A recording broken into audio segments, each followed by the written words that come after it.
এই ঘটনাটি সম্পূর্ণ সত্য ঘটনা। এটি ঘটেছিল ১৯৮৫ সালের মার্চ মাসে দক্ষিণ অস্ট্রেলিয়ার পোর্ট লিঙ্কন এলাকার কাছে পিগ বেই সমুদ্র সৈকতে। এটি শুধু অস্ট্রেলিয়ার নয়, পুরো বিশ্বের অন্যতম ভয়ঙ্কর ও নথিভুক্ত হাঙর আক্রমণের কাহিনী। পিগ বে সমুদ্র সৈকতের রক্তাক্ত বিকেল, বাচ্চাদের চোখের সামনে মায়ের মর্মান্তিক পরিণতি নিয়ে আজ আমার গল্পটি। মার্চ মাসের ১৯৮৫ সালের দক্ষিণ অস্ট্রেলিয়ার পোর্ট লিঙ্কনের পিগ বে সমুদ্র সৈকতে এক শান্ত বিকেল, নীল আকাশ, মৃদু ঢেউ আর সাগরের হাওয়া। ৩৩ বছরের এক নারী, শার্লি অ্যান ডারডিন, স্বামী ব্যারি আর ৪ সন্তানকে নিয়ে এসেছিলেন সমুদ্রের ধারে একটা নিশ্চিন্ত বিকেল কাটাতে। শার্লি ছিলেন প্রাণবন্ত, সাঁতার ভালোবাসতেন। তিনি নামলেন পানিতে, স্নোর্কেল হাতে। বাচ্চারা খেলছিল তীরে, ব্যারি দাঁড়িয়েছিলেন পাশে। সবকিছু ছিল একদম স্বাভাবিক। হঠাৎ শান্ত জল যেন কেঁপে উঠল। গভীর থেকে উঠে এলো প্রায় ২০ ফুট লম্বা এক বিশাল সাদা হাঙর। এক মুহূর্তেই সবকিছু পাল্টে গেল। এক প্রচণ্ড কামড়ে হাঙরটি শার্লির শরীরকে ২ টুকরো করে ফেলল। ব্যারি আর বাচ্চারা চিৎকার করছে, কিন্তু কিছুই করার নেই। বাচ্চারা দেখছে নিজেদের চোখের সামনে মাকে হারাতে।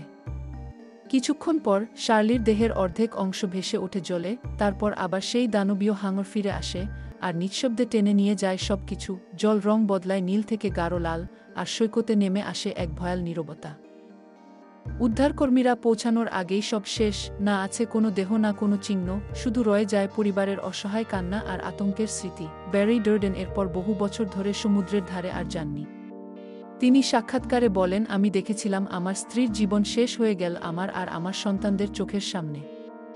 সেই দৃশ্য আমি মৃত্যুর আগ পর্যন্ত ভুলতে পারব না। কিছু জেলেরা পরে সেই এলাকায় বিশাল সাদা হাঙর দেখতে পান এবং বিশ্বাস করা হয় সেটি আক্রমণকারী ছিল।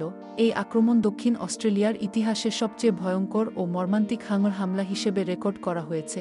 এটি হাঙর নিরাপত্তা নীতিতেও প্রভাব ফেলে। স্থানীয় প্রশাসন এরপর থেকে সৈকত নিরাপত্তা জোরদার করে এবং পিগ বে শার্ক অ্যাটাক নামটি তখন থেকেই কুখ্যাত হয়ে যায়। পিগ বে সমুদ্র সৈকতের সেই রক্তাক্ত বিকেল আমাদের শেখায়, প্রকৃতি যতই শান্ত দেখাক না কেন, তার গভীরে লুকিয়ে থাকে মৃত্যু, অপেক্ষা করে এক ভুল মুহূর্তের। আমার গল্পটি ভালো লাগলে প্লিজ আমার page Farzana Farzu like, share, follow করবেন এবং আমার YouTube channel real mysterious story চ্যানেলটি সাবস্ক্রাইব করুন।